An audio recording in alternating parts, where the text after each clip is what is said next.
What's up guys, Emmy from YouTube Reviews here, and I've got a unboxing of the Nexus 4. Now I bought this phone for £190 used, which I thought was cheap because I saw them going for about $260.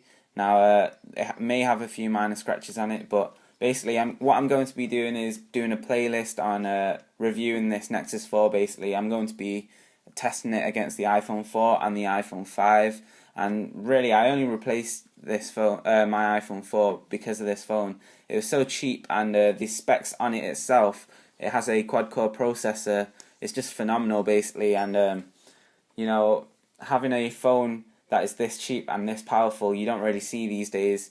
This is the flagship phone from Google. It's the Nexus 4. It's part of a series which includes the Nexus 7 and the Nexus 10. The Nexus 10 of that being a tablet. On this side of the box, it's really a well-made box, and that really shows throughout the whole product itself. The phone itself is actually brilliant quality. Now, as we remove the sleeve, we can see the box. It's a bit designed like other Android phone boxes. Now, everyone really copies this design anyway. On the front, it's really nice. On the back, you can see the stickers are already broken because it is a used phone, so you can see it's a bit different from a standard review this will be, but it'll be pretty similar anyway. So we see the sleeve there, it's pretty nicely built, and it just makes the box look a lot better anyway. So we lift it up, and then first thing that we see is the phone itself. Now you can see from the video, as soon as I open that, you can see the fingerprints on it. This happens on the front and the back. The back is made out of glass also, so it may be pretty prone to shattering anyway, but you just got to take care of it. The phone itself doesn't have any buttons itself, like any home button. The actual buttons are on the screen, so the 4.7 inch screen isn't really 4.7 inch because some of that is taken up by the buttons. There we can see the start guide. You know, no one really reads that anyway. The charger is pretty nice. It's a bit like an iPhone charger. I bought this used and it still has the seal on it, and it's just basically what you just connect your micro USB cable to it and you can charge it. Now the micro USB is pretty useful really, because if it breaks you can easily replace it, as a lot of phones these days are using micro USB, such as Blackberries and things like that. Now you don't have to buy Android Nexus 4 accessories for it. You could just buy a micro USB slot or micro USB. So there's the charger again. It's pretty nice and small anyway, and looks like it's a good build. The SIM card slot, it takes a micro SIM. It's a bit like the iPhone, but this SIM remover won't work for the iPhone itself.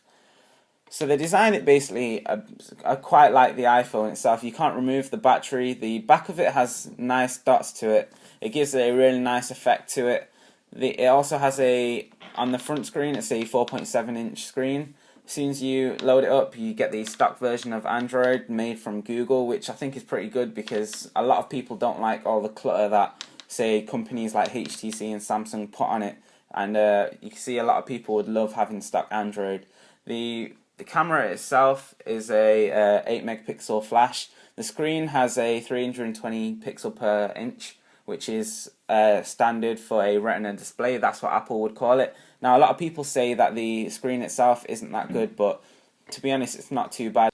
I wanted to replace this basically for a few months and just wait for the new iPhone. I think this is better than the iPhone 4, but I wouldn't replace, say, an iPhone 5 for it. The phone itself, you know, it's cheap, everything. It has wireless charging, NFC, and that's pretty good, you know, because a lot of phones don't really have NFC on them these days, so you can pay just by tapping your phone on top of things, on top of a standard card machine. The actual side has a volume rocker in the standard place. On the other side, on the other side, they have a lock and unlock button. It's in a useful place from having it from the top because it's such a big screen. It's hard to get your fingers around on the top, so having it on the right of it is pretty useful. Underneath, we have the micro USB slot and a mic. So there we go, guys. There's my unboxing of the Nexus 4. Now, if you like the video, please like, comment, and subscribe, and follow us on Twitter.